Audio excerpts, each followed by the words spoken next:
Hey, so tonight we're going to talk about Victorian social rules.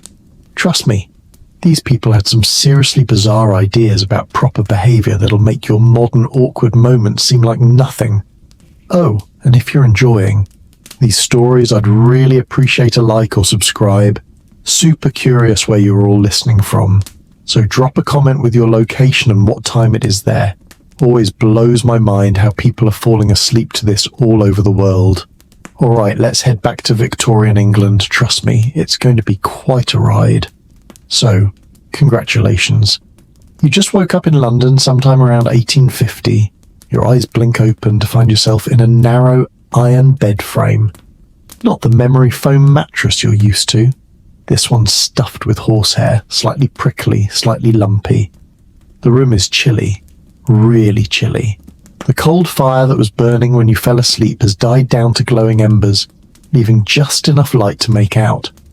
The shadows of furniture around you, a bulky wardrobe, a washstand with a ceramic basin, a dressing table with a small mirror. You hear the distant clatter of iron-rimmed carriage wheels on cobblestones outside. A dog barks somewhere down the street. The air smells of coal smoke. Always coal smoke in London. It seeps in through every crack under every door, through every window frame. Mixed with it is the faint scent of bergamot oil from the perfume bottle on your dressing table. That sharp, citrusy smell that everyone's wearing these days. The sheets around you are cotton, not particularly soft, but clean at least. Your nightgown is flannel buttoned right up to your chin. God forbid anyone should see your neck or wrists while you're sleeping. That would be scandalous. On the table beside your bed sits a small bell. You reach for it and give it a ring. Almost immediately you hear footsteps on these stairs. Your maid Mary appears at the door, already fully dressed despite the early hour. "Good morning, miss," she says with a small curtsy. "Shall I draw the curtains?" Without waiting for your answer, she crosses to the window and pulls back heavy velvet drapes, letting in weak grey London daylight. The glass is smeared with soot from the countless chimneys belching smoke into the air. "What would you like to wear today, miss?" Mary asks, moving to the wardrobe and opening it to reveal an array of dresses, each more elaborate than the last. And here's where your crash course in Victorian social rules begins. Because what you wear, how you speak, how you walk, who you talk to when you talk to them, and basically everything else you do today will be governed by the most complex social code humans have ever created. The Victorians were basically playing life on expert mode. One wrong, move and boom, social disgrace. You have a morning call with Mrs. Hartley at 11 o'clock, Mary reminds you as she selects a day dress in a deep blue. And then tea with your cousin Emily at 4. These morning calls are your first lesson in Victorian social rules. Despite the name, they never happen in the morning. Morning calls take place between 3 and 5 in the afternoon. I know, it makes zero sense, but call them afternoon calls and people will look at you like you've lost your mind. Morning calls last exactly 15 minutes. Not 14, not 16, 15. And you better have a pocket watch to time yourself because overstaying is considered extremely rude. Mary helps you into your clothes, which is a whole process. First the chemise, basically a long cotton slip. Then the corset. Hoo boy, the corset. Mary puts it around your waist and starts pulling the laces. Tighter, you say, remembering that a proper Victorian lady is supposed to have a waist you can span with your hands. "Yes," Miss Mary says, yanking harder until you can barely breathe. Your ribs shift slightly. Your lungs can only expand about halfway. This is fashion, baby. Next come the petticoats. 1, 2, 3 of them, each adding a layer of bulk to your lower half. Then the crinoline, a cage-like structure made of steel hoops that makes your skirt bell out around you like a giant lampshade. Finally, the dress goes over it all with its tight bodice and enormous skirt. By the time you're done, you're wearing about 15 pounds of clothing. Mary does your hair, pulling it back severely from your face and arranging it in a neat bun at the nape of your neck. No flyaways allowed, everything controlled, everything proper. Will you be wearing gloves or mittens today, Miss? Mary asks, holding up both options. Gloves, you say, remembering that a proper Victorian lady never ever shows her bare hands in public. Ever. Your hands should remain mysteriously concealed at all times, like some kind of weird hand-based modesty rule. As Mary helps you with your gloves, you remember. Another cardinal rule: no perfume. Queen Victoria herself has declared that the heavy, musky perfumes of the previous era are vulgar. Instead, you dab a little lemon and bergamot oil on your handkerchief, just enough to smell clean, not enough to suggest you're trying to seduce anyone with your scandalous scent.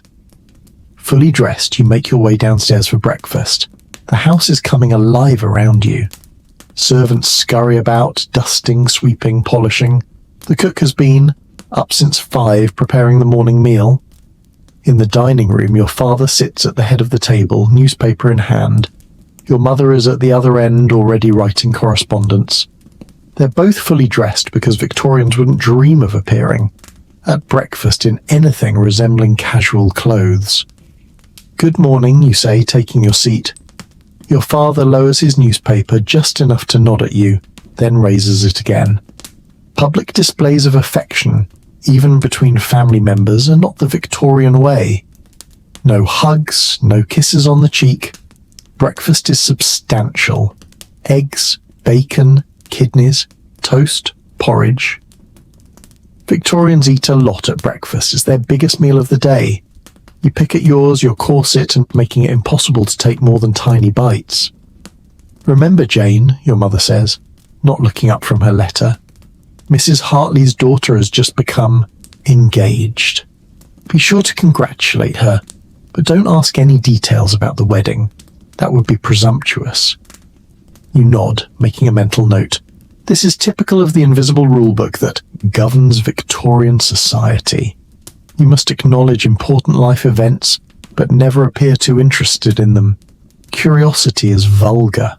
After breakfast, you have a few hours before your morning call. You decide to work on your needlepoint, a suitably feminine pursuit. Idle. Hands are the devil's workshop after all, and a proper Victorian lady is never idle. You sit by the window in the drawing room, stitching a pattern of flowers onto a piece of linen. Your mother joins you, taking up her own needlework. I saw Mrs. Fairchild yesterday, she says casually. Her son has returned from university. You keep your eyes on your stitching even though your heart beats a little faster. Thomas Fairchild, you danced with him at a ball last season before he went away to Oxford. He had kind eyes and didn't step on your feet, which puts him ahead of most of the young men you've danced with. How nice, you say, your voice carefully neutral. She mentioned he asked after you. Your mother continues, watching your reaction closely. You feel your cheeks warm, but keep your expression composed. Did he? That's very civil of him. Your mother smiles slightly, satisfied with your restrained response. Showing too much interest in a young man would be improper. The game of Victorian courtship is all about pretending you're not playing it. At precisely 11:15, you put on your bonnet, gloves and cloak and set out with your mother for Mrs. Hartley's house. You carry a small card case containing your visiting cards, little pieces of paper with your name printed on them. These are essential to the ritual of morning calls. Mrs. Hartley lives just a few streets away, but walking too quickly would be unladylike. You adopt the proper Victorian ladies' pace. Small steps, back straight, eyes modestly downcast. Your enormous skirt swings as you walk, occasionally threatening to knock over small children or dogs who get too close. People pass you on the street. Men tip their hats. You acknowledge them with the slightest nod, never making eye contact with strangers. A gentleman would never speak to a lady he hasn't been formally introduced to, and a lady would certainly never speak to a strange gentleman. You arrive at Mrs. Hartley's at precisely 11 o'clock. Punctuality is crucial. Being early is as bad as being late. Both suggest you don't have enough engagements to fill your day, which would be embarrassing. The butler answers the door. You hand him your visiting cards, one from you and one from your mother. He takes them on a small silver tray and shows you into the drawing room where Mrs. Hartley and her daughter Charlotte are waiting. Everyone curtsies. No one hugs or kisses. Cheeks. Physical contact is kept to an absolute minimum. How kind of you to call, Mrs. Hartley says, gesturing for you to sit down. You arrange yourself carefully on a small sofa, mindful of your enormous skirt. Sitting gracefully in a crinoline is an art form. You must perch right on the edge of your seat to accommodate the steel cage around your lower half. We were so pleased to hear your happy news, your mother says to Charlotte, who blushes appropriately. Thank you, Charlotte murmurs, eyes downcast. Mr. Edwards is very kind, and that's it. That's all the information you're going to get about Charlotte's engagement. Not what her fiancé is like, not when the wedding will be, not how they met or whether she loves him. Those questions would be prying, and Victorians do not pry. The conversation moves on to safe topics. The weather, cloudy but not raining, recent sermons at church, uplifting but not too long, and a musical performance you all attended.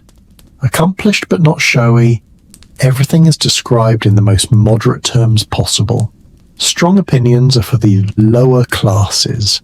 After exactly 15 minutes, your mother gives an almost imperceptible nod. That's your cue. You both stand up.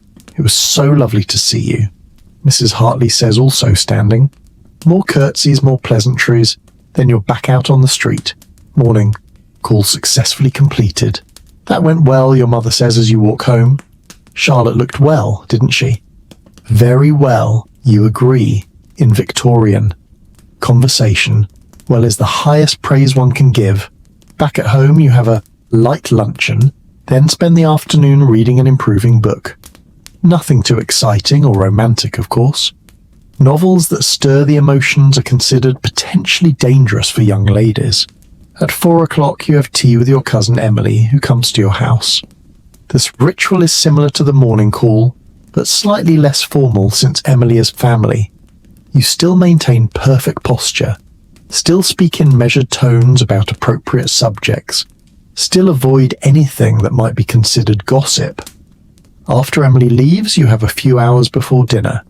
You practice the piano for exactly 1 hour, enough to maintain your skills without suggesting that you harbour inappropriate ambitions of becoming a professional musician. Dinner is at 7, a relatively informal family meal since you're not entertaining guests. Still, you change into a different dress, slightly fancier than your day dress, but not as elaborate as an evening gown. Victorians change clothes multiple times a day, each outfit precisely calibrated to the specific social context. At the dinner table, conversation is polite but not particularly personal. Your father discusses business matters with your brother. Your mother mentions charity work she's involved with. You listen attentively, occasionally offering a gentle opinion when directly addressed. After dinner, you all retire to the drawing room. Your brother and father might have brandy and cigars in the study, but ladies don't drink anything stronger than cherry, and they certainly don't smoke. Instead, you play the piano for the family or work on your needlepoint some more. By 10 o'clock, everyone is ready for bed. Another day, the Victorian propriety successfully navigated, as Mary helps you undress, removing the layers one by one. You finally feel like you can breathe again when the corset comes off. Will you need anything else, miss? Mary asks as she helps you into your nightgown. No, thank you, Mary, you say, settling into bed with a small sigh of relief. She curtsies and leaves, taking the oil lamp with her. The room falls into darkness, except for the faint glow from the banked fire in the grate. You lie. They're thinking about the day, all those rules, all that restraint. It's exhausting, but there's also something almost comforting about knowing exactly what's expected of you at every moment. As you drift towards sleep, you wonder what tomorrow will bring in this world of rigid propriety and hidden feelings. You'll need to navigate a formal dinner party, which means a whole new set of rules to remember, but that can wait until morning. For now, you let the distant sounds of the city lull you toward dreams. Your last thought before sleep takes you as of Thomas Fairchild and his kind. Eyes. In this world where so much is restrained and controlled, even the smallest connection feels significant. You wonder if you'll see him soon, and what complicated dance of social rules you'll have to perform if you do. Outside, fog rolls in from the Thames, wrapping the city in its damp embrace. Gas lamps cast hazy halos of light on the cobblestone streets. A carriage passes, wheels clattering. A night. Watchman calls the hour. And all across London, behind the prim facades of countless houses, Victorians lie in their beds, constrained by their social rules, even in their dreams. Morning arrives with the sound of Mary drawing back your curtains again. The pale winter sun barely penetrates the ever-present London fog. Another day of Victorian propriety awaits you. "Good morning," Miss Mary says, placing a cup of hot chocolate on your bedside table. "It's going to be a busy day." You sip the chocolate as Mary lays out your morning dress. Today is indeed important. You're attending a formal dinner party at the Fairchilds' house. Yes, those Fairchilds. Thomas will be there. The morning passes in a blur of preparations. Your mother insists you practice piano for 2 hours instead of the usual one. "The Fairchilds may ask you to play," she explains. Mrs. Fairchild mentioned their new pianoforte. It would be rude to decline. Another Victorian rule to remember. Never refuse a direct request to demonstrate an accomplishment, but also never appear too eager to show off. It's a delicate balance. After lunch, you take a light walk in the nearby park with your mother. The crisp winter air is actually cleaner than inside most homes, where coal fires fill the rooms with a fine layer of soot. Ladies stroll along the pathways, nodding politely to acquaintances. Gentlemen tip their hats as they pass. "Remember," your mother says quietly as you walk, "at dinner you'll be seated according to rank. Don't appear surprised by your placement, whatever it may be." You nod. The Victorian dinner table is a battlefield of social hierarchy. The most important male guest sits to the right of the hostess.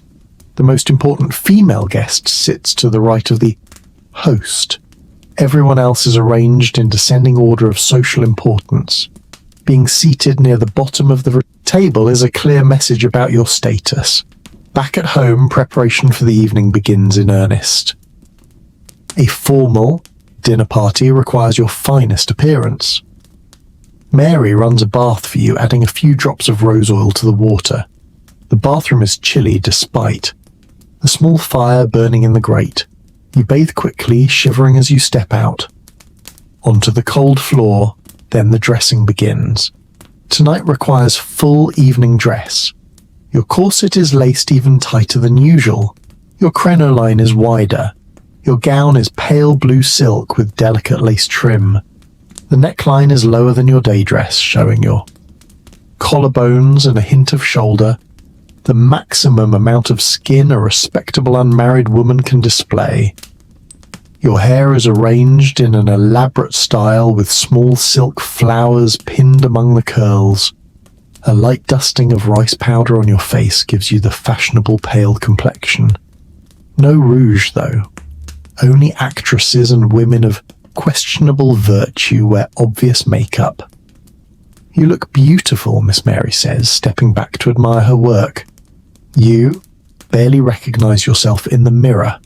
You look exactly like a proper Victorian young lady should. Poised, controlled, elegant, your waist impossibly small, your skirt ridiculously wide. Fashion is suffering, but fashion must be obeyed. Your father has arranged for a carriage to take you to the Fairchilds. It's a cold night and walking would ruin your carefully arranged appearance. Plus, arriving in a carriage rather than on foot displays your family's prosperity. The carriage pulls up outside a large townhouse on one of London's most fashionable streets. Lights blaze from every window. A footman in livery opens the carriage door and helps you step down. Inside, the house is warm and bright. Gaslighting, the latest modern convenience, illuminates the entrance hall. A maid takes your cloak, revealing your evening finery. The butler announces your family as you enter the drawing room. Mr. and Mrs. Wilson and Miss Jane Wilson. All heads turn. You feel your cheeks. Warm, but keep your expression composed as you make your curtsies to Mr. and Mrs. Fairchild. And there, standing, beside his mother, is Thomas. He's taller than you remember, his evening clothes emphasizing his broad shoulders. He bows perfectly, not too deep, which would seem obsequious, but not too shallow, which would be disrespectful. "Miss Wilson," he says, his voice deeper than you recall. "You again?" "Mr. Fairchild," you reply, your voice carefully modulated. "I trust Oxford agrees with you." The smallest of smiles crosses his face. "It does. Thank you. Though London has attractions that Oxford cannot claim. Is he flirting with you? It's so hard to tell with Victorian men. Their compliments are buried under layers of propriety." More guests arrive. The drawing room fills with a murmur of polite conversation. Everyone stands. Sitting before dinner would suggest eagerness to eat, which would be vulgar. You notice Charlotte Hartley and her fiancé, Mr. Edwards, across the room. They stand a respectable distance apart. No touching, no meaningful glances. To the casual observer, they might not even be engaged. When all the guests have arrived, the butler announces that dinner is served. Now comes the complex choreography of entering the dining room. The host, Mr. Fairchild, offers his arm to the highest ranking female guest. The highest ranking male guest offers his arm to the hostess. Everyone else pairs off according to status, forming a procession into the dining room. You find yourself paired with a middle-aged gentleman you've never met before. Thomas, you notice, is escorting an elderly lady with an elaborate turban of fabric on her head. The dining room dazzles with crystal silver and candlelight. The table gleams with polished silver and fine china. Each place setting has an intimidating array of utensils. Fish forks, soup spoons, dessert spoons, multiple knives, and more. Using the wrong utensil would be a social catastrophe. You're seated about halfway down the table, not at the bottom, which is encouraging but not near the top either. Thomas is on the opposite side, several seats away. During a Victorian dinner, you primarily converse with the gentleman seated to your left and right, never across the table. The gentleman to your right turns to you. "I understand you're acquainted with my nephew, Miss Wilson, Charles, of Pembroke. I believe you danced at Lady Hamilton's ball last season." You search your memory. Yes, you did dance with a Mr. Pembroke. He stepped on your feet 3 times and talked exclusively about his horse. "Yes, indeed," you say pleasantly. "Mr. Pembroke is an accomplished dancer, a small white lie in the service of social harmony." The dinner progresses through multiple courses: soup, fish, meat, game, dessert, each with its own set of serving rituals and appropriate utensils. You carefully take small bites, chewing quietly. A lady is never seen to eat heartily, even if she's starving. Conversation around the table is carefully balanced between interesting and inoffensive. Politics, religion, money, and anything personal are strictly avoided. Instead, people discuss recent theatrical performances, exhibitions at the Royal Academy, the weather, and travels to acceptable destinations like Italy or France. You notice Thomas watching you from across the table. When your eyes meet, he quickly looks away. In this world of rigid social rules, even eye contact can be loaded with meaning. After dessert comes the most gendered ritual of the Victorian dinner party. Mrs. Fairchild catches the eye of the highest-ranking female guest and rises from her seat. This is the signal for all the ladies to leave the dining room, leaving the gentlemen to their port and cigars. You follow the procession of women back to the drawing room. This gender segregation serves multiple purposes in Victorian society. It allows the men to discuss male topics like business and politics. It gives women a chance to use the chamber pot if needed, a necessity given the voluminous skirts that make frequent bathroom trips difficult, and it preserves the fiction that ladies are too delicate to be exposed to cigars and strong drink. In the drawing room, the women arrange themselves in conversational groups. Mrs. Fairchild ensures that Charlotte and her fiancé's mother are seated together, a sign of approval for the upcoming marriage. "Will you play for us, Miss Wilson?" Mrs. Fairchild asks, gesturing to the pianoforte in the corner. Here it is, the dreaded request. You can't refuse, but you also can't appear too eager.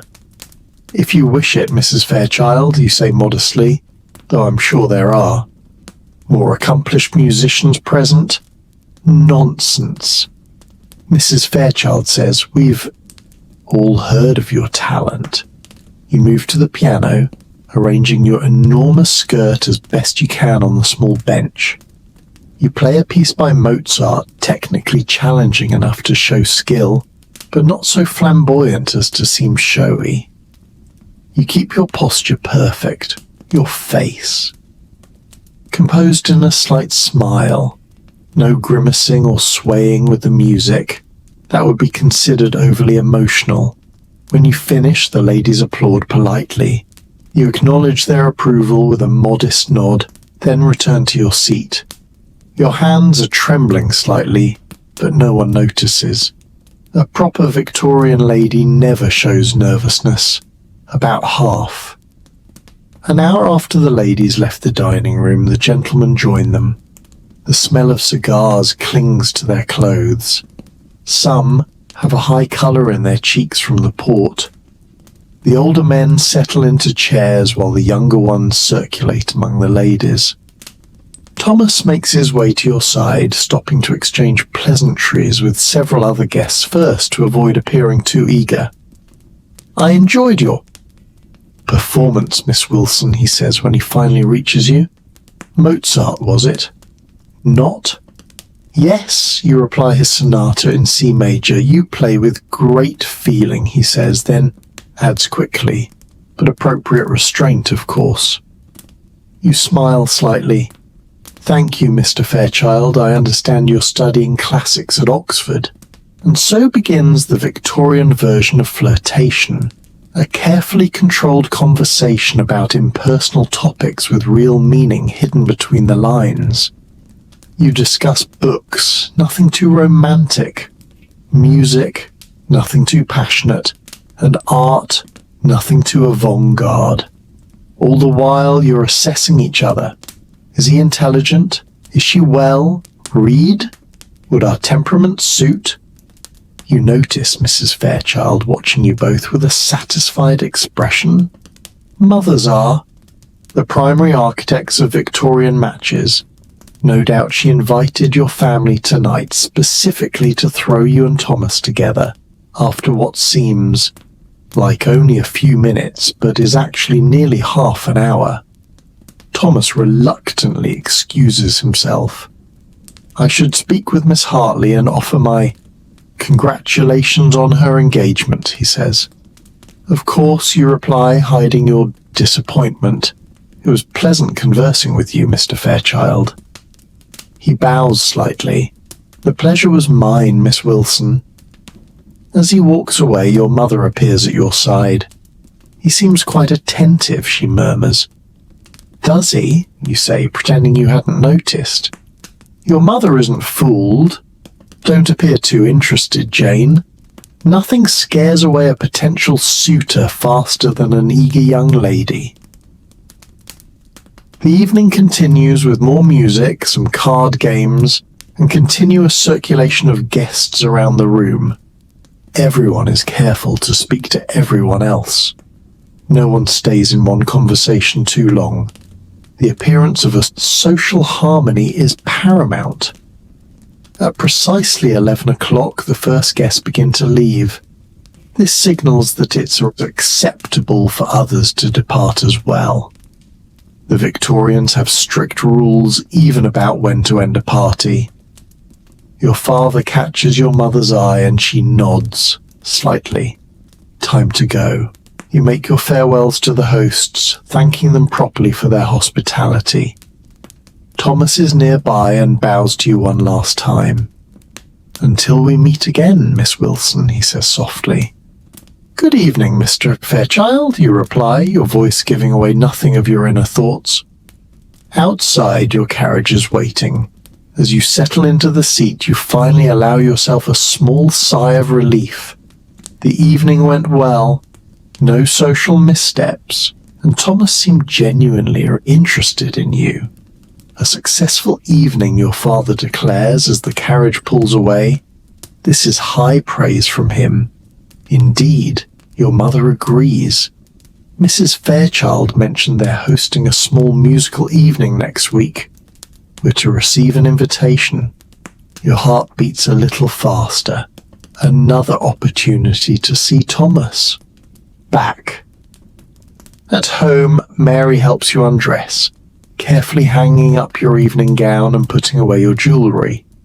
Your hair, so elaborately arranged, tumbles down your back as she removes the pins. "Did you enjoy yourself, miss?" Mary asks as she brushes out your hair. "It was a pleasant evening," you say, maintaining your composure even with your lady's maid. Servants observe everything and gossip among themselves. Any show of excitement about Thomas might reach his household through the servants' network. When Mary leaves, you sit at your dressing table for a moment, looking at your reflection behind your composed expression. Your mind is racing. Did Thomas really seek you out specifically? What did his mother's watchful gaze mean? Will he call on you, or must you wait to meet again at the musical evening? Dating in the Victorian era is like playing chess while blindfolded. Every move matters, but half the time you don't even know you're making a move, and the stakes are high. Your entire future happiness depends on making a good match. You move to the window, pulling back the curtain slightly to look out at the foggy London night. Gas lamps create halos of light in the mist. A lone hansom cab clatters past on the cobblestones. Somewhere out there, Thomas Fairchild is perhaps thinking of you too. But in this world of rigid propriety and hidden feelings, who can tell? You'll have to wait and see what the next social encounter brings, and what new rules you'll need to navigate. Your next encounter with Thomas Fairchild comes, sooner than expected, the very next day. In fact, you're reading in the front parlour, half-heartedly turning pages of a suitably improving book about Bott when Mary appears at the door. "Mr. Thomas Fairchild is here, miss," she announces. "He's asking if you and your mother are receiving visitors." Your heart jumps, but your face remains perfectly composed. "Please tell him we are Mary and inform my mother." A proper Victorian young lady is never ever left alone with a gentleman caller. Your mother must be present for the entire visit. Even stepping out of the room for a minute would be scandalous. Mary curtsies and disappears. You have about 30 seconds to prepare yourself. You check your hair in the small mirror above the fireplace. Straighten your posture and pick up your book again, arranging yourself to look naturally occupied when he enters. The door opens, and there's Thomas looking even more handsome in daylight. His formal morning clothes fit him perfectly. Dark coat, perfectly tied cravat, polished boots. He's carrying his top hat and gloves. A gentleman always removes his hat indoors, but keeps his gloves on until seated. "Miss Wilson," he says, bowing, "I hope I find you well today." "Quite well. Thank you, Mr. Fairchild," you reply, setting your book aside and gesturing to a chair. "Please be seated. My mother will join us momentarily." Thomas sits, finally removing his gloves and placing them inside his hat. This is the Victorian equivalent of getting comfortable. "I enjoyed the evening at your parents' home last night," you say, keeping your tone pleasant but not overly warm. "As did I," he replies. "My mother was particularly impressed with your musical performance." Before you can respond, your mother enters the room. Thomas immediately stands. A gentleman always rises when a lady enters. "Mr. Fairchild," your mother says, smiling. "What a pleasant surprise." Thomas bows again. "Mrs. Wilson, I hope I'm not calling at an inconvenient time." "Not at all," your mother assures him, taking a seat on the sofa beside you. "Now the real dance begins." "I've come to extend an invitation," Thomas says. "My mother is hosting a small musical evening next Tuesday. She hopes Miss Wilson and your good selves will be able to attend." "Ah, so that's why he's here. Not just to see you, but as his mother's messenger. Still, he could have sent a servant with a written invitation. The fact that he came personally means something. How kind," your mother says. "We would be delighted to accept." "Excellent," Thomas says, his eyes flickering to you.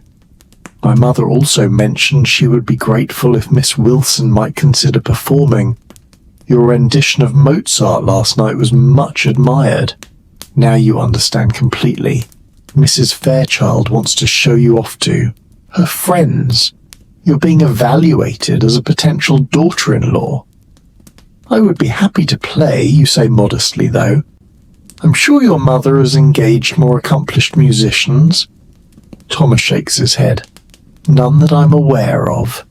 Your talent would be the highlight of the evening." Is he actually complimenting you directly?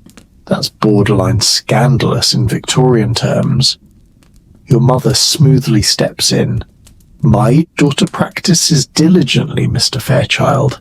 We're grateful for the opportunity to share the fruits of her hard work." The conversation continues with this kind of formal back and forth, whether mutual acquaintances, upcoming social events. Thomas is careful to address most of his remarks to your mother, only occasionally looking at you, directly. This is proper Victorian form. After exactly 15 minutes, the prescribed length for a morning call, Thomas stands. "I've taken enough of your time, Mrs. Wilson." "Miss Wilson," he says, "I'll convey your acceptance to my mother. She'll be most pleased." Your mother rings for Mary, who appears to show Thomas out. He bows to both of you, his eyes lingering on you for just a moment longer than strictly necessary. When the door closes behind him, your mother turns to you with a satisfied expression. "Well," she says, "it seems the Fairchilds have taken an interest in you." You try to look only mildly pleased. "Mrs. Fairchild is very kind to include us in her musical evening." Your mother gives you a knowing look.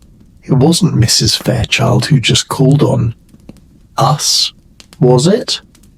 Before you can respond, the bell rings again. Mary appears moments later. Miss Charlotte Hartley and Mrs. Hartley. "Mum," she announces more visitors.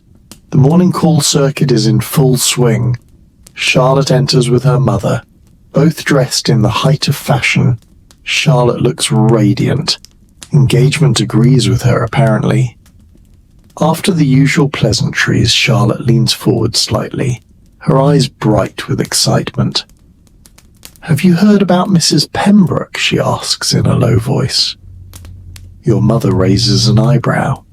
"What about her?" Mrs. Hartley clucks her tongue. "It's rather shocking.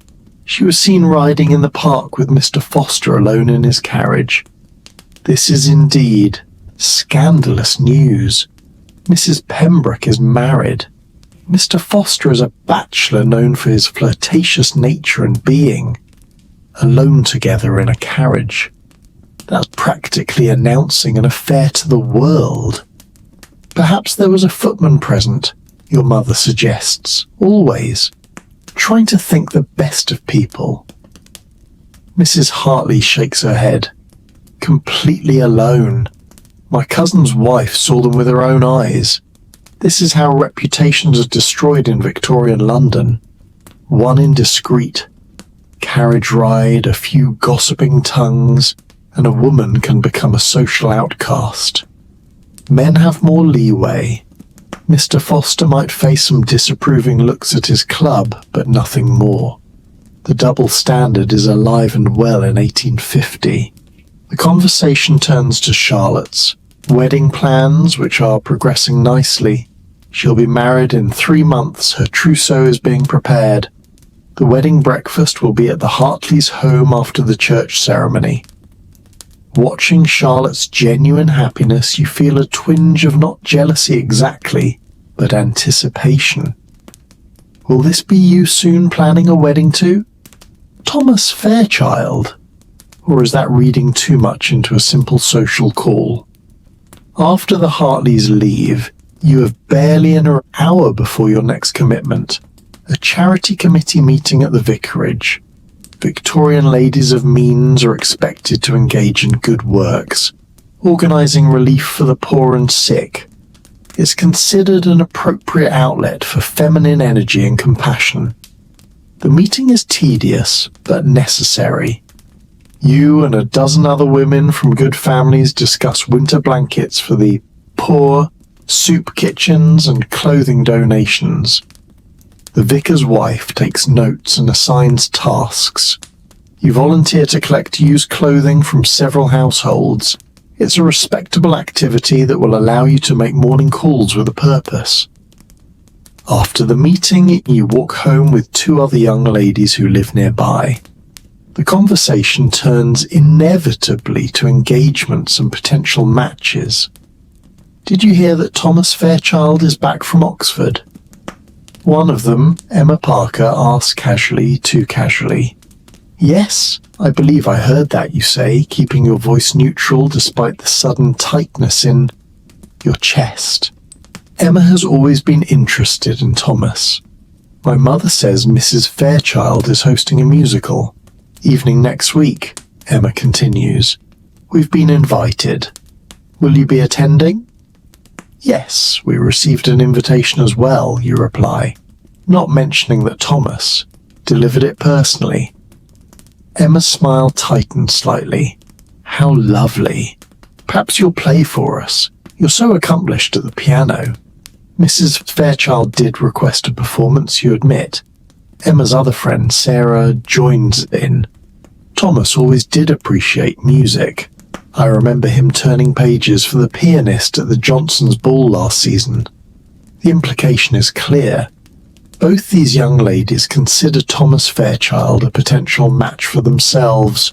The competition for eligible bachelors is fierce in Victorian London, especially one as handsome and well-positioned as Thomas. By the time you arrive home, you're exhausted from maintaining your composed facade. The constant vigilance required by Victorian social rules is draining. Every word, every glance, every gesture must be carefully controlled. You have just enough time to change for dinner, another dress, another style of hair, before joining your family at the table. Tonight it's just the 4 of you, your parents, your brother James, and yourself. James is in high spirits. He's been at his club all day, mixing with other young gentlemen of good family. The gender divide in Victorian society gives him freedoms you can only dream of. He can come and go as he pleases, engage in sports, discuss politics and business, even travel alone. I saw Thomas Fairchild at the club today, James mentions casually, as he cuts into his roast beef. You keep your eyes on your plate, taking a small ladylike bite of potato. Did you? Your father says good family, the Fairchilds' old money, solid reputation. Thomas mentioned he called here today, James continues, glancing at you, to deliver an invitation to some musical thing his mother's organising. Yes, he was here this morning, your mother confirms. Very proper young man. James grins. He asks quite a few. Questions about you, Jane? You look up, unable to hide your interest. Did he? Wanted to know if you enjoy riding, what? Books you read, whether you are interested in art exhibitions, that sort of thing. This is significant. Thomas is gathering information about you, trying to determine if your interests align with his. It's the Victorian equivalent of checking your dating profile. Your mother shoots James a warning look, silently telling him not to tease you, but you can see she's pleased. A match with the Fairchild family would be advantageous. Thomas is the eldest son set to inherit his father's banking business and considerable fortune, and he seems genuinely nice, which is a bonus not all Victorian brides get. After dinner you retire to the drawing room while James and your father enjoy their port and cigars in the study. Another evening of needlework and quiet conversation with your mother. If Thomas Fairchild continues to show interest, your mother says as she threads her needle, we should consider your wardrobe. That blue silk evening gown is lovely, but you'll need something new for the musical evening. Suitor. New dresses aren't commissioned lightly given their expense. Perhaps the dressmaker could come tomorrow, you suggest, trying to sound only mildly interested. Your mother nods. I'll send a note in the morning. The next few days pass in a blur of preparations for the musical evening. The dressmaker creates a new gown in pale green silk that complements your eyes. You practice. Piano for hours each day, selecting a piece that's beautiful but not too showy.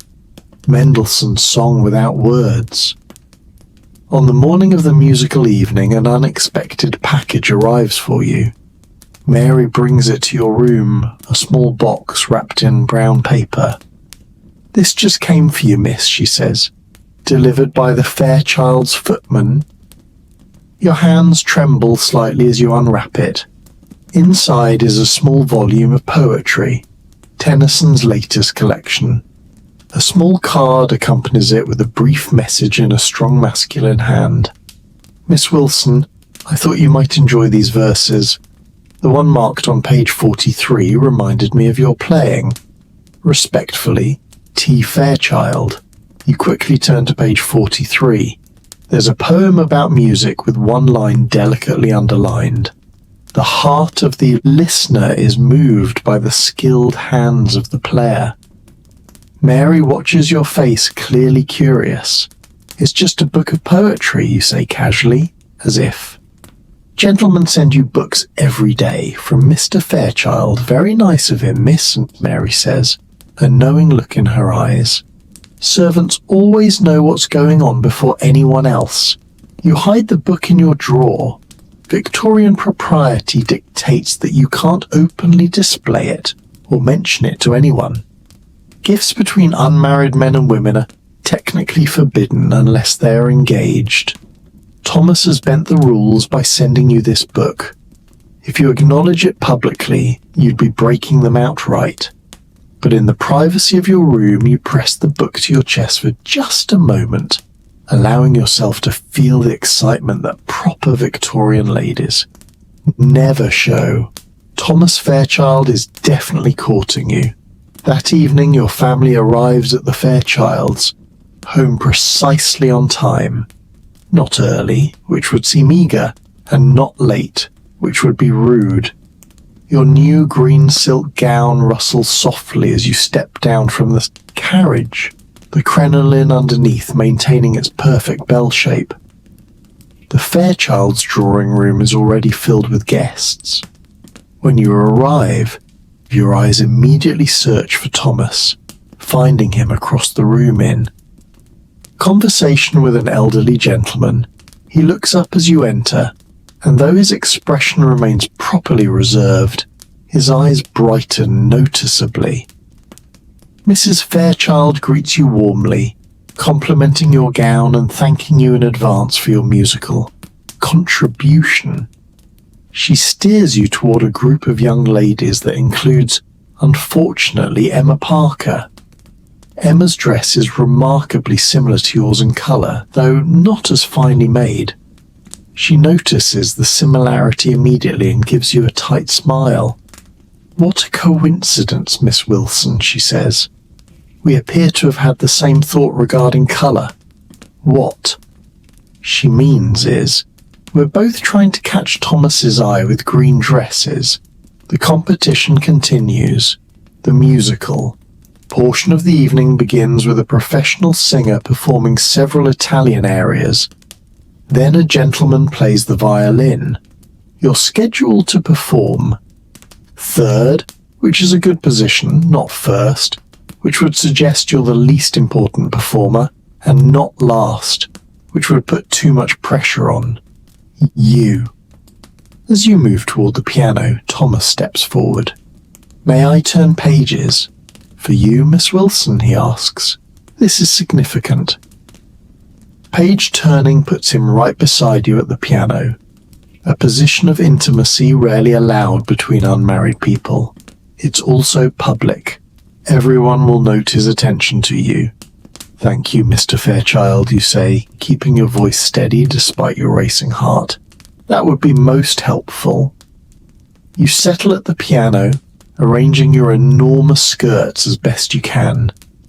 Thomas stands beside you, close enough that you can smell his cologne, sandalwood, and something citrusy. You place your music on the stand, though you've memorized the piece and don't really need it. The sheet music gives Thomas a reason to stand near you. Taking a deep breath, you begin to play. The Mendelssohn piece is lyrical and romantic without being overtly passionate, perfect for a proper Victorian performance. You're acutely aware of Thomas beside you turning pages exactly when needed. Once his hand brushes yours accidentally, and you feel the contact like an electric shock, though your playing never falters. When you finish, the applause is generous. Thomas offers his hand to help you rise from the piano bench. Another small liberty that doesn't go unnoticed by the watching crowd. "Beautifully played," he murmurs as you return to your seat. "Thank you for your assistance," you reply, your voice barely above a whisper. Mrs. Fairchild is beaming. Mr. Fairchild gives Thomas an approving nod, and Emma Parker looks like she's sucking on a lemon. The courtship dance continues, one carefully controlled step at a time. After the musical performances, refreshments are served. Thomas manages to bring you a cup of punch without being too obvious about singling you out. He doesn't stay to talk. That would be too marked, but moves on to attend to other guests. Still, the gesture speaks volumes in a society where every action carries weight. As the evening progresses, you notice Thomas's father deep in conversation with your own. They stand by the fireplace looking serious, business perhaps, or something more personal. Your mother appears at your side, following your gaze. Your father is quite impressed with the Fairchilds. "Banking ventures," she says quietly. "He's considering an investment." But there's something in her tone that suggests more than financial interest. The Victorians love efficiency. If two families are considering joining through marriage, why not strengthen business? Ties as well. The evening begins to wind down. Guests start to depart, thanking their hosts for a lovely musical program. Your family prepares to leave, gathering cloaks and gloves. Thomas approaches as you wait in the entrance hall for your carriage to be brought around. "Miss Wilson," he says formally, "might I call on you tomorrow afternoon? There's an exhibition at the Royal Academy I thought you might enjoy. With your parents' permission, of course." Adds quickly, glancing at your father. "This is it. A direct request to court you. Not quite a proposal, but a clear statement of intention. In Victorian terms, Thomas is asking permission to pursue you officially." Your father looks pleased but maintains his dignity. "We would be honoured to. Receive you, Mr. Fairchild, around 2 o'clock perhaps." 2 o'clock would be perfect, sir," Thomas replies, relief evident in his voice. He turns to you. "Until tomorrow, Miss Wilson." "Until tomorrow, Mr. Fairchild," you reply, your calm exterior hiding your inner excitement. Outside, your carriage awaits. Thomas helps you step up into it. One last touch of his hand on yours before you part for the evening. As the carriage pulls away, you catch a glimpse of him still standing in the doorway, watching you leave. In the dim light of the gas lamps, his expression seems more open, more hopeful than Victorian propriety usually allows. Your mother squeezes your hand in this darkness of the carriage. No words are needed. The courtship has officially begun. Tomorrow, Thomas will call for you, and you will attend the exhibition with your mother as chaperone. It's the first step on the path that could lead to engagement, marriage, a life, together. For now, though, you simply savor the memory of his hand on yours, his eyes meeting yours across the piano, the poetry book hidden in your drawer. In the restrictive world of Victorian society, these small moments are as thrilling as the most passionate declarations in other eras. The London night passes by outside the carriage windows. Gas lamps cast pools of yellow light on the foggy streets. Somewhere in the distance, a clock strikes midnight. Another day of navigating Victorian social rules is coming to an end. But tomorrow promises new challenges and new possibilities with Thomas Fairchild. The following day dawns bright and clear, a rarity in London's normally foggy winter. Perhaps even the weather approves of your budding relationship with Thomas Fairchild. You wake earlier than usual, too excited to sleep despite knowing that proper. Victorian ladies never show eagerness. Mary helps you dress in a walking outfit suitable for an art exhibition. A day dress in deep burgundy wool with a matching pelisse and bonnet. The outfit is fashionable but not flashy, appropriate for a young lady of good family being courted by a respectable gentleman. "You look lovely, miss," Mary says as she secures your bonnet with pins, if you don't mind my saying so. "Thank you, Mary," you reply, examining your reflection. The burgundy colour brings a flattering warmth to your complexion. You hope Thomas will approve.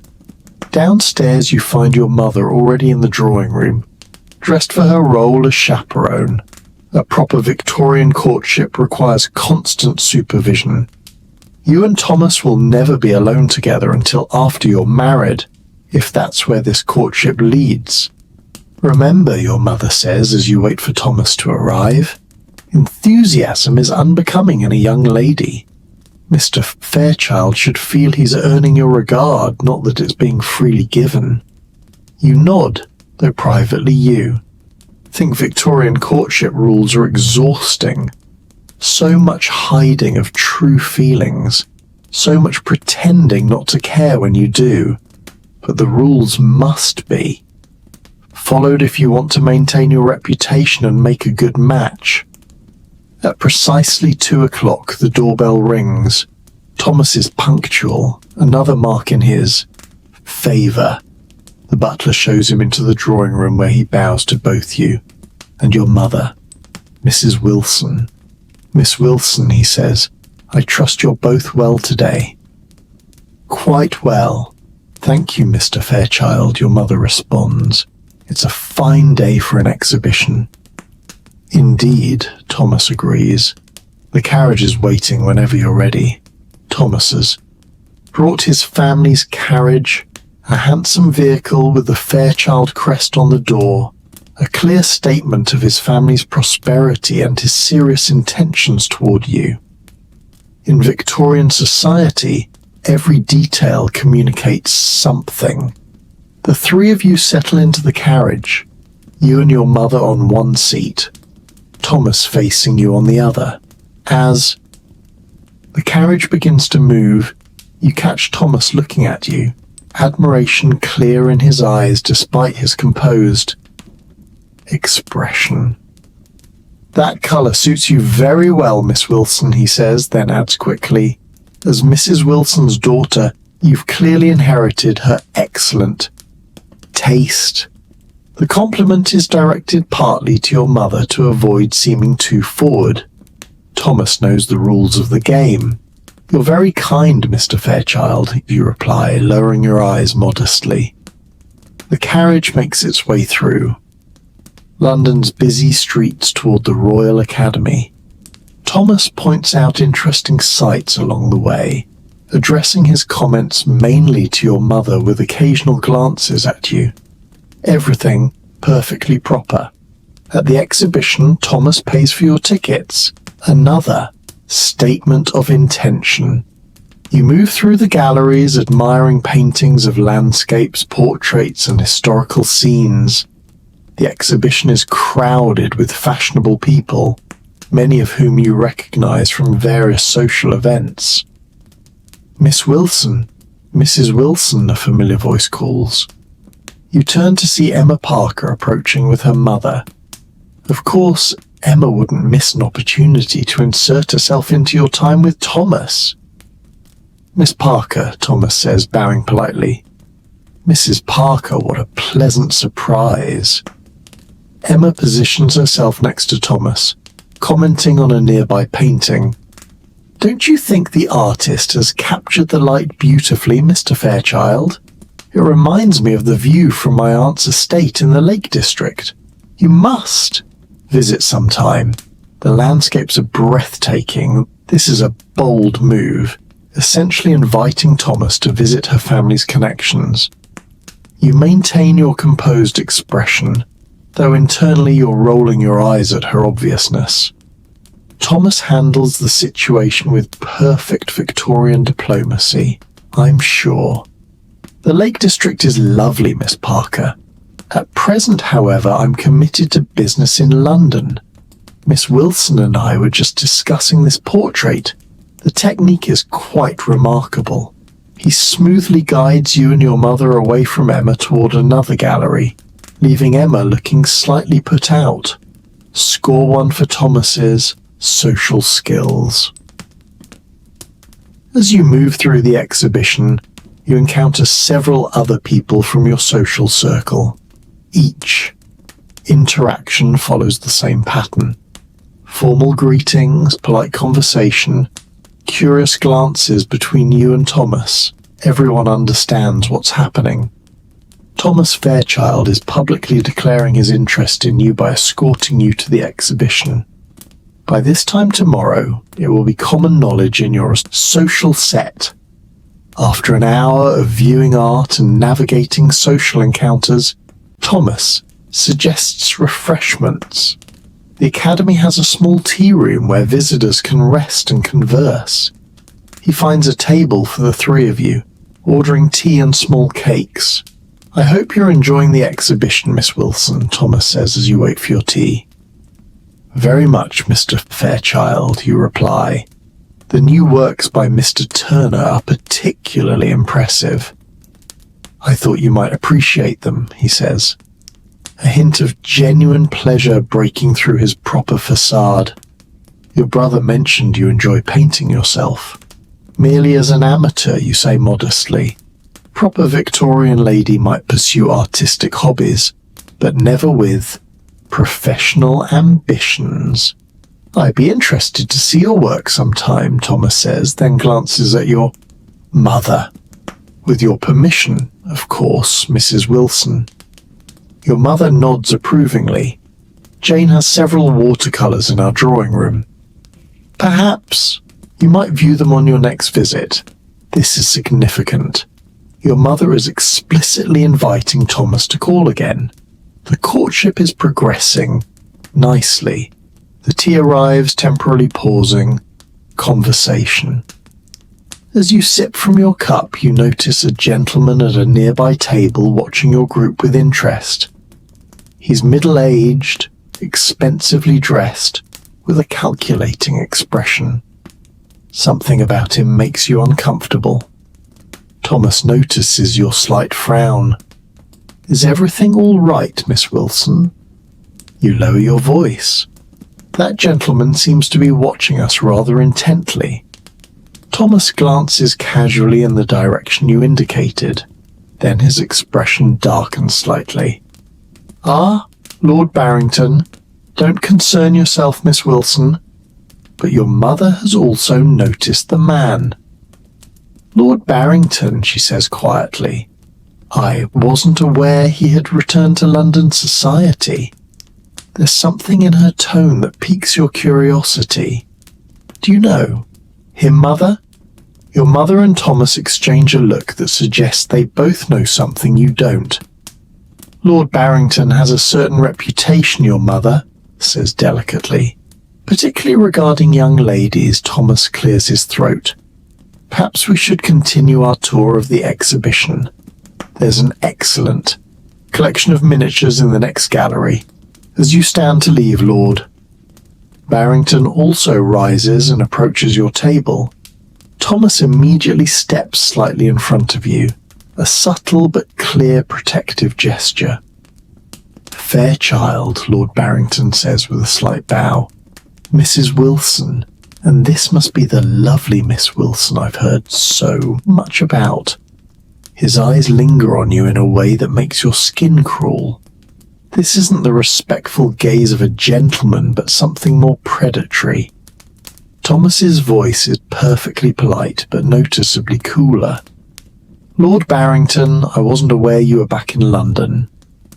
Just returned from the continent, Lord Barrington replies, his eyes still on. You? Paris has its charms, but I find London's young ladies incomparable. Perhaps Miss Wilson would honour me with an introduction. This puts your mother in an awkward position. Social rules dictate that introductions should be made when requested, but Lord Barrington's reputation makes him an unsuitable acquaintance for an unmarried young lady. Your mother handles it with perfect Victorian diplomacy. I'm afraid we're just leaving Lord Barrington. Perhaps another time. It's a polite rebuff, but a rebuff nonetheless. Lord Barrington's smile tightens, but he can't press the issue without appearing rude. Of course, he says smoothly, another time. As you leave the tea room, Thomas places himself between you and Lord Barrington, his body language protective without being improper. Once you're safely in another gallery, he speaks in a low voice to your mother. I apologize for that encounter, Mrs. Wilson. Had I known Lord Barrington would be present, I would have suggested a different outing. Your mother shakes her head. You couldn't have known, Mr. Fairchild. I'm grateful for your quick thinking. You're burning with curiosity about Lord Barrington and his apparently questionable reputation. But proper Victorian ladies don't ask direct questions about scandalous matters. You'll have to wait until you're alone with your mother to inquire further. The rest of the exhibition passes without incident, though you notice Thomas is more attentive than before, staying close by your side as you move through the galleries. It's rather nice to be protected, even if the threat was merely social rather than physical. When it's time to leave, Thomas escorts you and your mother back to the carriage. As you settle into your seat, he says, "I hope the encounter with Lord Barrington didn't spoil your enjoyment of the exhibition, Miss Wilson." "Not at all, Mr. Fairchild," you assure him. The art was far too impressive to be overshadowed by a brief social awkwardness. Thomas looks relieved. "I'm glad to hear it," he hesitates, then adds, "I should mention Lord Barrington is not received in the best houses in London. His behaviour toward young ladies has been less than honourable. This is as close as a Victorian gentleman can come to warning you about a potential predator. The details are left vague to protect your supposedly delicate sensibilities, but the message is clear. Stay away from Lord Barrington. The carriage returns you home, where Thomas helps you and your mother down to the pavement. At your front door, he bows formally. Thank you for a most enjoyable afternoon, Mrs. Wilson." "Miss Wilson," he says, "might I call again tomorrow? There's a matter I'd like to discuss with Mr. Wilson if he's available." Your heart skips. A matter to discuss with your father. This could only mean one thing in Victorian courtship. Thomas wants to ask permission to pay formal addresses to you, the step before an official engagement. Your mother maintains her composure better than you. "I believe my husband will be at home tomorrow afternoon, Mr. Fairchild. Around 3 o'clock would be convenient." 3 o'clock it is, Thomas confirms. His eyes meet yours briefly, and for a moment his proper mask slips, revealing genuine emotion. "Until tomorrow, Miss Wilson." "Until tomorrow, Mr. Fairchild," you reply, your voice steadier than you feel. Inside the house, your mother waits until the door is firmly closed before allowing herself a small smile of triumph. "Well," she says, "I believe Mr. Fairchild intends to speak with your father tomorrow about his intentions toward you." You nod, not trusting yourself to speak without revealing too. Much excitement, still unbecoming in a proper Victorian young lady. "If your father approves," your mother continues, "you may expect a formal proposal very soon. We should discuss your trousseau." A trousseau, the collection of clothing, linens, and personal items a bride brings to her marriage. The Victorian version of her hope chest. Planning it means your mother considers your engagement a foregone conclusion. "Yes, mother," you say, still trying to appear appropriately composed. Your brother James arrives home just then, bringing a rush of cold air and masculine energy into the entry hall. "Jane," he exclaims, seeing your flushed cheeks, "you look like you've received good news. Has Fairchild proposed already?" "James," your mother scolds, "such matters are not discussed so bluntly. But Mr. Fairchild did escort your sister and me to the Royal Academy today, and he will be calling tomorrow to speak with your father." James grins. "Well, well, congratulations, little sister. Fairchild's a good man, bit serious perhaps, but solid character coming from your brother. This is high praise indeed. He hasn't proposed yet, you? Remind them both, though your heart is singing at the prospect." "Mere formality," James says, removing his gloves.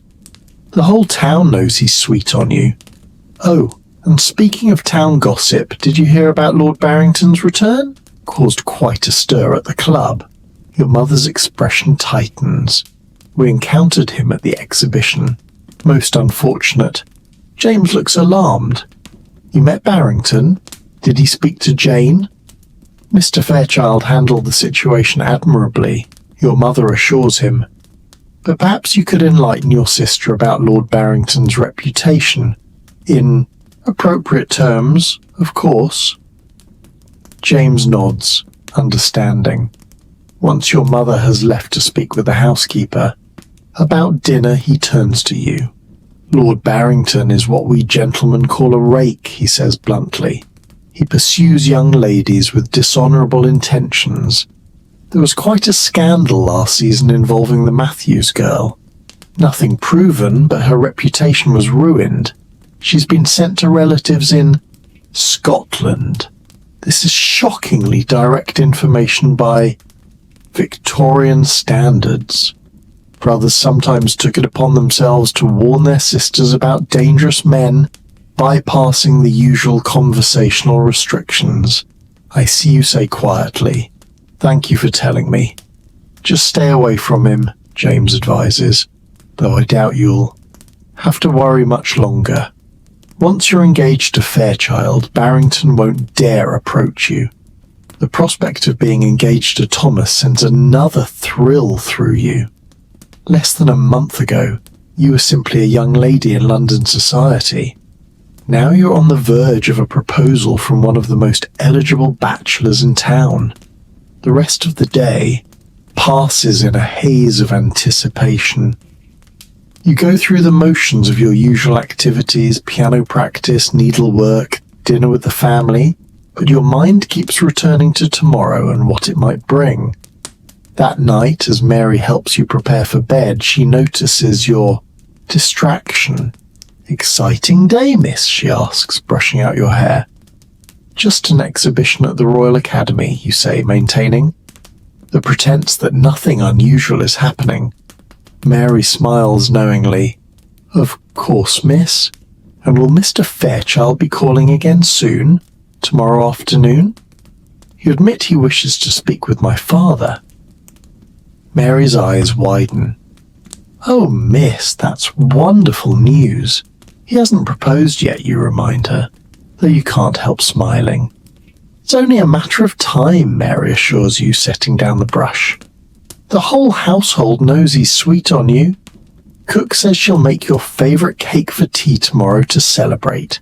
It seems everyone is anticipating a proposal.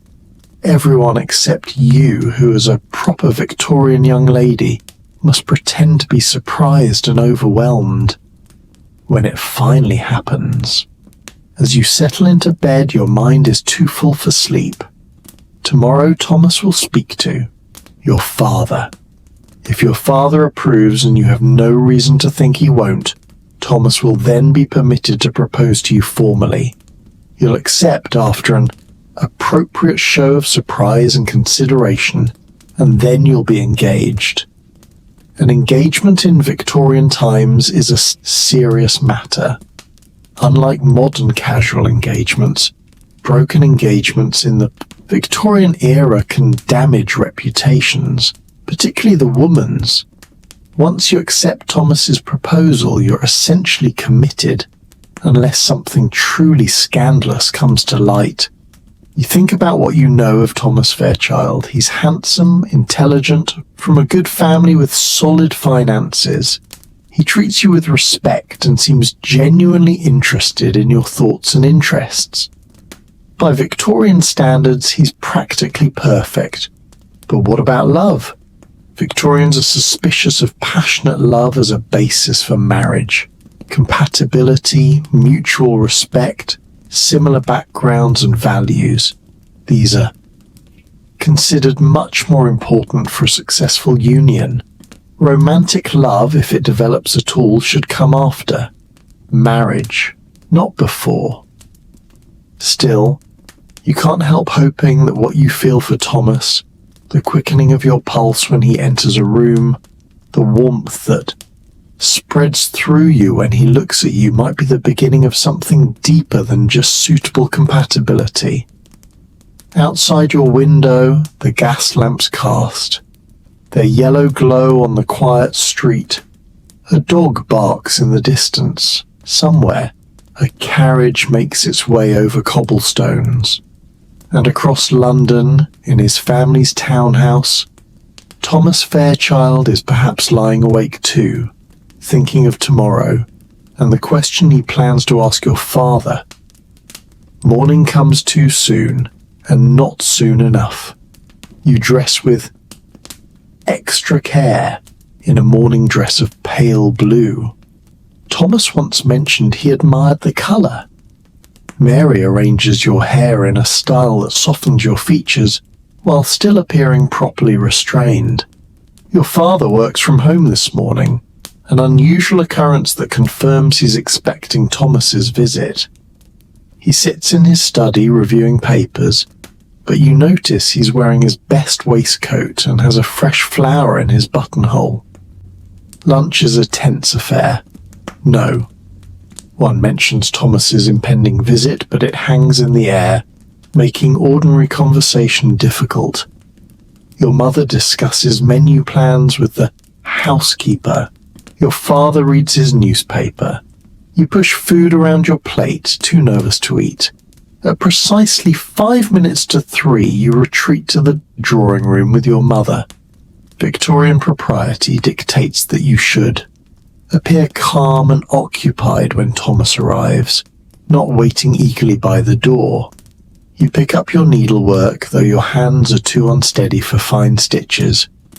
Your mother sits nearby, ostensibly reading, but actually watching you with a mixture of sympathy and excitement.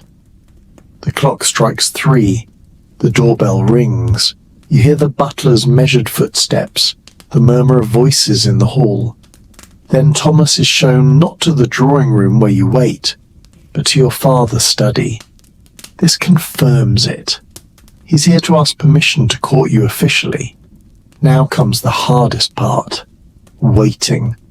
A proper Victorian lady doesn't hover outside doors or eavesdrop on private conversations, no matter how desperately. She wants to know what's being said. You must sit quietly with your needlework, pretending that your entire future isn't being decided one room away. 10 minutes. Past 15. Your stitches grow more and more uneven.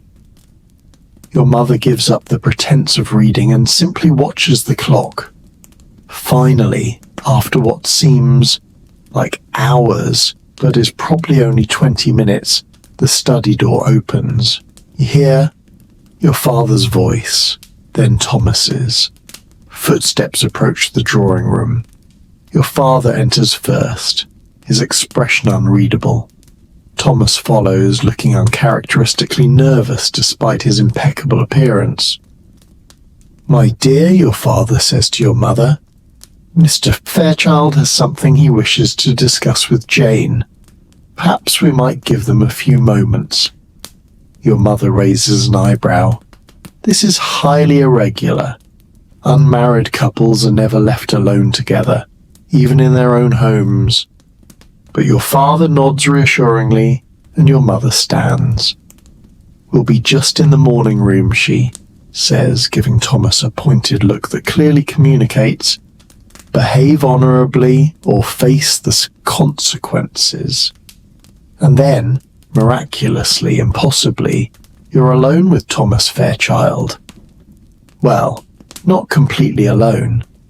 The drawing room door remains open, and you know your parents are within earshot. But this is the most privacy Victorian propriety will allow. Thomas stands by the fireplace looking more uncertain than you've ever seen him. His usual composed facade has slipped, revealing genuine emotion beneath. "Miss Wilson," he begins, then stops. "Jane." He corrects himself using your given name for the first time. "I've spoken with your father and received his blessing to address you formally."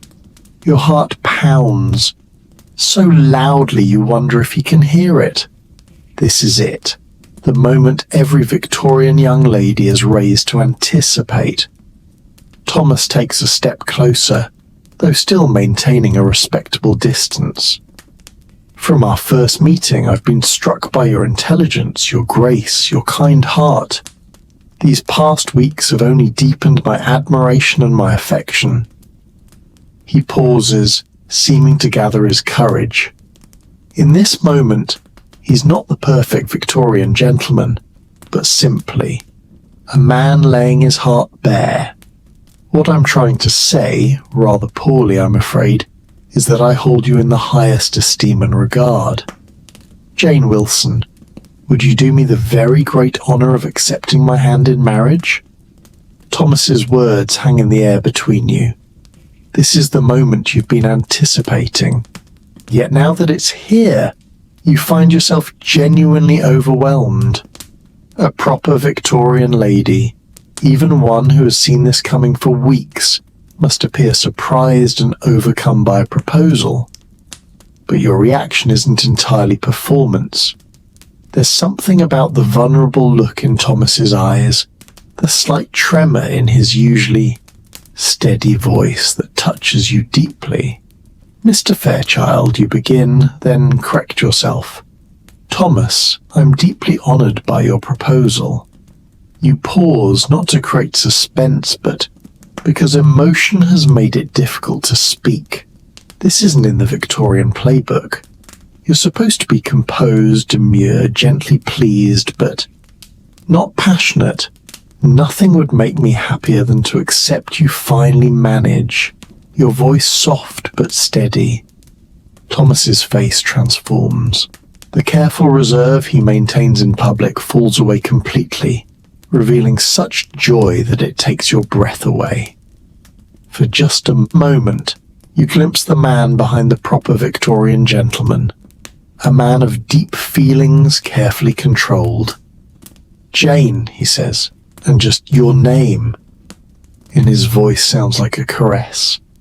"You've made me the happiest of men." He takes a step forward, then stops, remembering propriety. Even now, engaged to be married, Victorian rules prevent any physical contact beyond perhaps holding hands, and even that would be pushing boundaries. "May I?" he asks, extending his hand. You place your hand in his, feeling the warmth of his skin against yours. Such a simple touch, yet in your heavily chaperoned world, it feels shockingly intimate. "I've brought something for you," Thomas says, reaching into his waistcoat pocket with his free hand. He produces a small velvet box and opens it to reveal a ring. It was my grandmother's. The ring is beautiful, a deep blue sapphire surrounded by small diamonds set in gold. Not as ostentatious as some modern engagement rings, but elegant and clearly valuable. "It's lovely," you say as he slips it onto your finger. The weight of it feels strange, but not unwelcome. This visible symbol of your engagement will announce your new status to society before you speak a word. The moment is interrupted by the sound of footsteps. Your parents, having given you as much privacy as Victorian propriety allows, return to the drawing room. Thomas immediately steps back to a respectable distance, though his eyes remain on you. "Well?" your father asks, looking between you. "Miss Wilson has done me the great honour of accepting my proposal, sir," Thomas says formally. Your mother's face lights up with genuine pleasure. "How wonderful! We must have champagne to celebrate." The butler is summoned, champagne is poured, and toasts are made to the happy couple. Through it all you remain in a daze. The speed of Victorian courtship is disorienting. Just weeks ago, Thomas was merely an acquaintance. Now he's your fiancé, your future husband. "We should discuss dates. Your father says once the initial celebrations have settled, and settlements, of course." Ah, yes, the practical side of Victorian marriage. Romance is all well and good, but marriage is also a financial arrangement. Your father and Thomas will negotiate your marriage settlement, essentially a contract specifying what money and property you bring to the marriage and what will happen to it afterward. "My solicitor has drawn up some preliminary papers," Thomas says. "All business now. I'd be happy to review them with you tomorrow, sir." "Excellent." Your father approves. "And as for the wedding date, I was thinking perhaps 3 months hence," Thomas suggests. "Enough time for proper preparations, but not so long awaited to be trying." Is that a hint of impatience in his voice? A suggestion that he's eager to begin your life together? The thought sends a small thrill through you. 3 months seems appropriate. Your mother agrees. Long enough for a proper trousseau to be prepared, but not so long that society might gossip, because that's another Victorian rule. Engagements shouldn't be too short, suggesting impropriety or necessity, or too long, suggesting reluctance or problems. 3 months is just right. Thomas stays for dinner, his first meal as your official fiancé. The conversation flows easily with a new warmth between your families. Plans are made, dates discussed, futures envisioned. Through it all you catch Thomas watching you with an expression of wonder, as if he can't quite believe his good fortune. When he finally leaves, he bows over your hand, holding it perhaps a moment longer than strictly proper. "Until tomorrow, Jane," he says softly.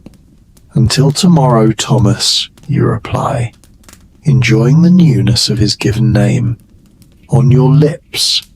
The next 3 months pass in a whirlwind of preparations. Your engagement is announced in the newspapers. Congratulatory calls and cards pour in. Your mother and Mrs. Fairchild meet frequently to plan the wedding breakfast and coordinate other details. Your days fill with fittings for your trousseau, the extensive wardrobe a bride brings to her marriage. Morning dresses, afternoon dresses, evening gowns, walking outfits, riding habits, nightgowns, dressing gowns, undergarments, gloves, bonnets, shoes, shawls, everything a well-dressed Victorian wife might need for at least the first year of marriage. Then there's your wedding dress, the most important gown of your life. Pure. White, of course, as Queen Victoria made white wedding dresses fashionable when she married Prince Albert. Yards of silk and lace with a train long enough to impress, but not so long as to be ostentatious. A veil of delicate Brussels lace, white satin slippers, every detail perfect. Your hope chest fills with linens, bed, sheets, tablecloths, napkins, handkerchiefs. Many of them you've embroidered yourself over the years, preparing for this moment, even before you knew who your husband would be. Between preparations you see Thomas regularly, but never alone. Victorian propriety means that even engaged couples are chaperoned. You take walks in the park with your mother, following discreetly behind. You attend dinner parties and balls together, but always in public view. You exchange letters, the only private communication allowed, in which you gradually share more of yourselves than social settings permit. In these letters, you discover a depth to Thomas that his public persona barely hints at. He writes of his hopes for your future together, his admiration for your mind, his desire to be a husband worthy of you, nothing improper, nothing. That couldn't be read aloud in company, but sincere and increasingly affectionate. 2 weeks before the wedding, the Fairchilds host a dinner party for both families. It's a chance for extended relatives to meet before the ceremony. Your aunts, uncles and cousins size up Thomas's family and vice versa. The dinner is a success. Both families are well-mannered, prosperous and respectable. No embarrassing relatives to cause concern. "Your cousin Emily seems taken with my cousin William," Thomas murmurs to you during a moment when others are distracted. Perhaps another match in the making. You follow his gaze to where Emily is laughing at something William has said. Perhaps you agree. They would suit well. "Not as well as we do," Thomas says, his voice low and warm. Such a simple statement, yet it sends colour rushing to your cheeks. Even now, weeks into your engagement, his direct attention can fluster you. A proper Victorian lady isn't supposed to show such transparent reactions, but Thomas seems pleased rather than scandalized by your blush. The final week before the wedding is a blur of last-minute arrangements. Your wedding gifts are displayed in the drawing room.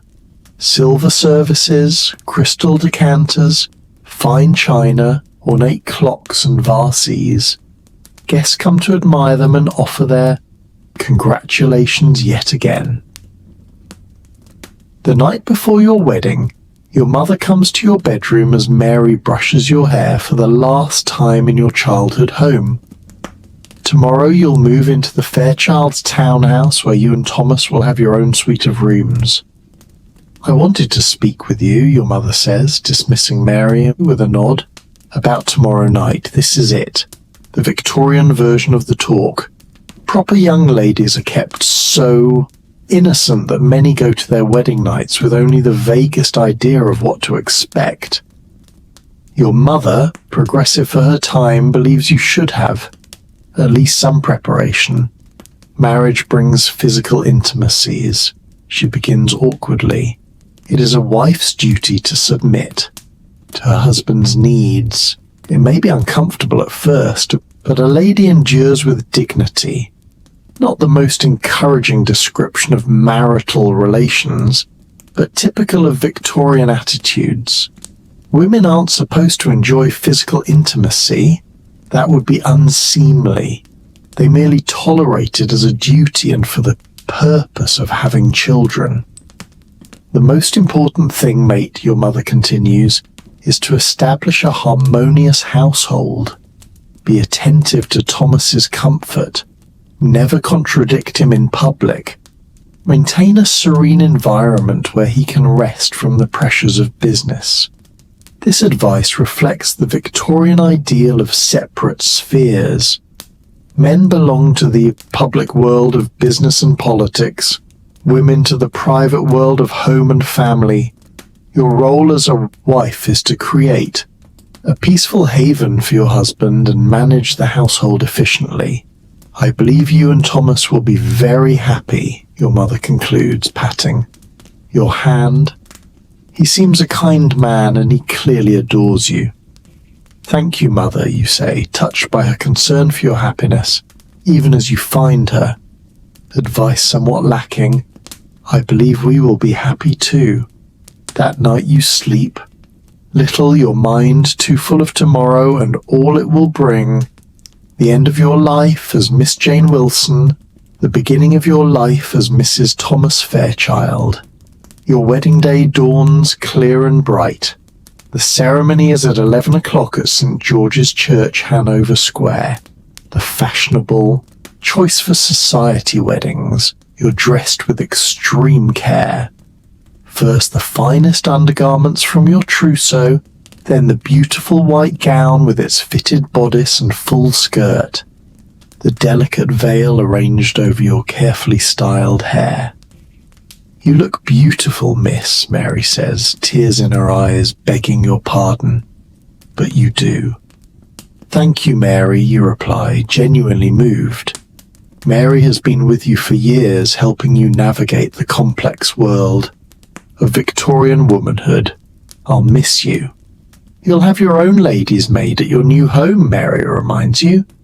Mrs. Fairchild has hired someone with experience serving married ladies. Another reminder of how your life is about to change. Even your personal servants will be different. The carriage ride to the church passes in a blur.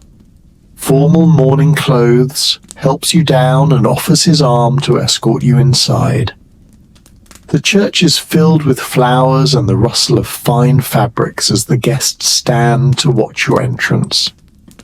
And there at the altar is Thomas, looking more handsome than ever in his wedding clothes. His face, as he watches you walk toward him, contains such open admiration that you nearly stumble. No one has ever looked at you quite that way before. The ceremony is traditional and dignified. You speak your vows in a clear voice, promising to love, honor, and obey.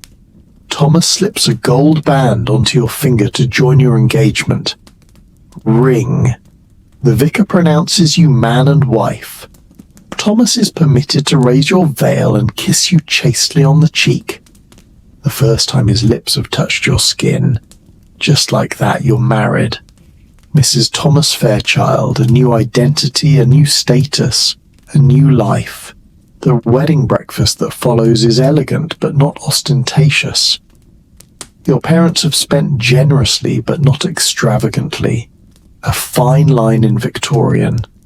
Society where showing off wealth is considered vulgar. Champagne flows, delicate foods are served, speeches are made. You sit beside Thomas at the head table, still somewhat dazed by the morning's events. "Are you happy, Jane?" Thomas asks quietly during a moment when others are distracted by the cake being cut. "Very happy," you assure him. And it's true. Despite the whirlwind nature of Victorian courtship, despite the rigid social rules that have shaped every moment of your relationship, you've come to care deeply for this man, perhaps even to love him, though Victorian propriety means you've never used that word aloud.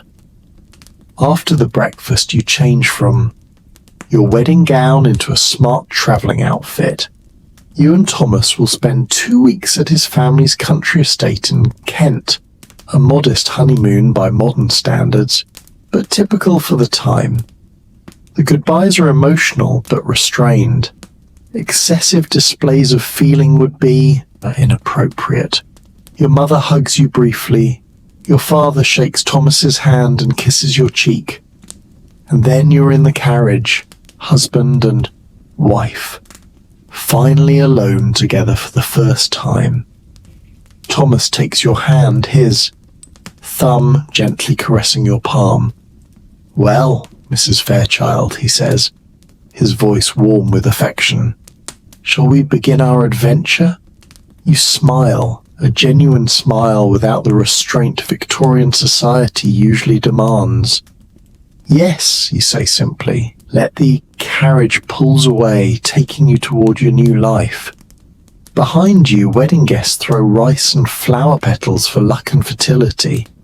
Ahead lies the unknown territory of marriage, its challenges, its joys, its intimate discoveries. Victorian society has rigid rules for wives, just as it does for unmarried.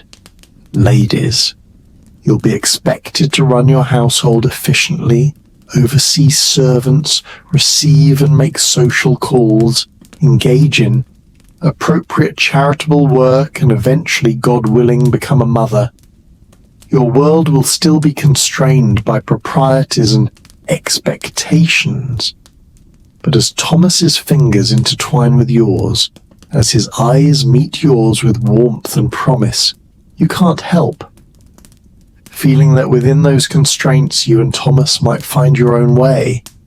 A partnership not just of convenience or social suitability, but of genuine affection and respect. The carriage rolls through London streets toward the Kent Road. Thomas points out sights along the way, his voice animated in a way you've rarely heard in public. You respond with observations of your own, delighting in this new freedom to converse without chaperones, monitoring every word. By the time you reach the countryside, dusk is falling. The rolling hills of Kent are bathed in golden light, the hedge casting long shadows across the fields. It's peaceful after the bustle of London, the air fresh and sweet with the scent of spring flowers. "Almost home," Thomas says as the carriage turns onto a tree-lined drive.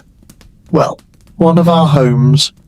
We'll divide our time between London and here if that suits you." "It suits me very well." You assure him, touched that he seeks your opinion. Many Victorian husbands simply inform their wives of decisions rather than consulting them. The house comes into view. Not a grand mansion, but a handsome country house of warm red brick, with white-trimmed windows. Lights glow welcomingly in the gathering dusk. Servants stand ready at the entrance to greet the new master and mistress. As the carriage stops, Thomas squeezes your hand gently. "Welcome home, Jane." And despite all the rules and restrictions of Victorian society, despite the whirlwind courtship and the uncertainties that lie ahead, you feel a sense of rightness. This is where you belong with this man. In this life, you'll build together. The butler opens the carriage door. Thomas steps down first, then turns to help you descend. His hands at your waist are strong and sure as he lifts you down. For a moment you stand close together in the golden evening light, no longer bound by the strict chaperoning rules of courtship. "Shall we?" Thomas asks, offering his arm. You place your hand on his arm, feeling the solid warmth of him beneath the fine wool of his coat. "Yes," you say, "let's go home." Together you climb the steps toward your new life, leaving behind the constraints of unmarried Victorian womanhood and stepping into the different but no less complex world of Victorian marriage. There will be new rules to learn, new expectations to meet, but you'll face them together, finding your own happiness within the structures society has built around you. As night falls gently over the Kent countryside, as stars appear one by one, in the deepening blue of the sky, you and Thomas cross the threshold of your new home. The future stretches before you, unknown, but full of promise. And with that, close your eyes and drift off to sleep, letting the echoes of Victorian London fade into dreams.